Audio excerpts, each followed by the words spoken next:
Chers leaders, salut, bienvenue à cette session de coaching. Je suis Roland Koumen, coach et formateur en leadership, auteur, fondateur du cabinet Go-Ahead Africa Limited.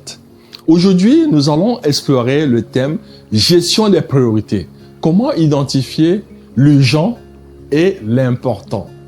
Mais avant d'entrer dans le vif du sujet, permettez-moi de vous poser quelques questions. Comment décidez-vous de ce qui est vraiment important dans votre quotidien professionnel, voire personnel? Avez-vous déjà eu du mal à distinguer entre ce qui est urgent et ce qui est réellement important?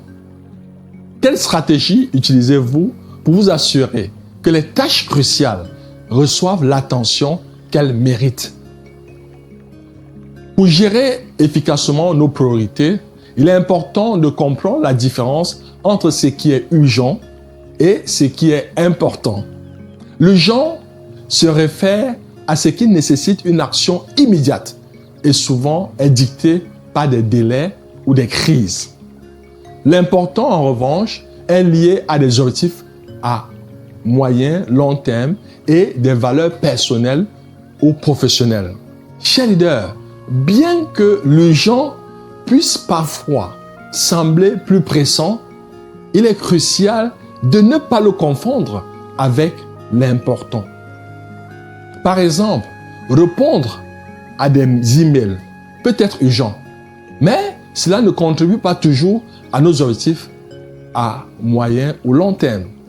En revanche, des tâches comme la planification stratégique ou le développement personnel sont importantes, mais peuvent ne pas être urgentes.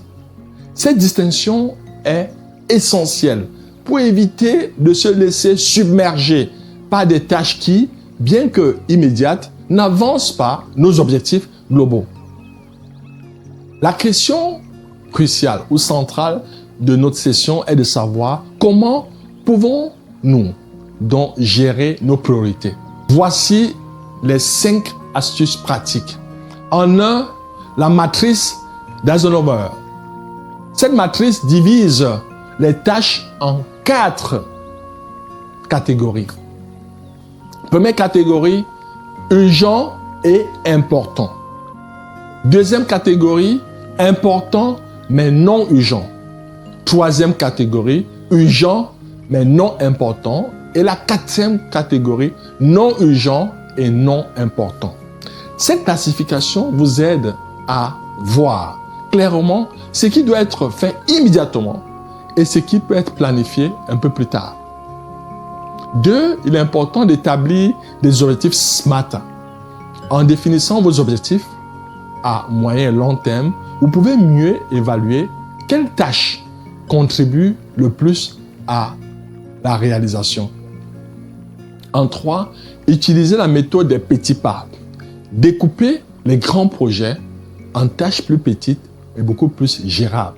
En 4, apprenez à dire non. Oui, apprenez à dire non, chers amis. Protégez votre temps en refusant des tâches qui ne sont ni urgentes ni importantes. En 5, réévaluez régulièrement vos priorités, car c'est un processus dynamique. Les situations évoluent et il est important d'ajuster vos priorités en fonction des nouvelles informations et des changements de contexte. Chers leaders, nous sommes arrivés au thème de notre session. Que pouvons-nous retenir? 1. La distinction entre urgence et importance est cruciale pour éviter de vous laisser submerger par l'urgence. En 2, organisez vos tâches de manière à vous concentrer sur ce qui a le plus grand impact sur votre succès en évitant les distractions et la surcharge inutile de travail. 3. Il faut s'assurer que vos actions quotidiennes sont alignées avec vos objectifs à moyen et long terme. Alors, voici 3 actions immédiates que vous devez mettre en œuvre pour vous approprier la thématique du jour. En 1, faites une liste de toutes vos tâches actuelles et classez-les selon leur urgence et leur importance. En 2, planifiez vos tâches en fonction de ce qui est crucial pour vos objectifs à moyen et long terme. Allouez du temps pour les tâches importantes et ne laissez pas les urgences dicter votre emploi du temps. En 3, réévaluez régulièrement vos priorités. Programmez des moments de réévaluation à la fin de chaque semaine pour ajuster vos priorités et voir si vous avez respecté les priorités fixées. J'aimerais à présent partager avec vous ce proverbe africain. Le paresseux se plaint toujours de la longueur du chemin, mais il oublie qu'il est lui-même la cause de ses difficultés. Cela signifie que notre propre gestion du temps et des priorités peut être un facteur déterminant de notre succès. À titre de rappel, les leaders d'impact sont des apprenants. S'ils cessent d'apprendre, ils cessent de progresser. C'est pourquoi je vous invite à passer de la motivation à l'action.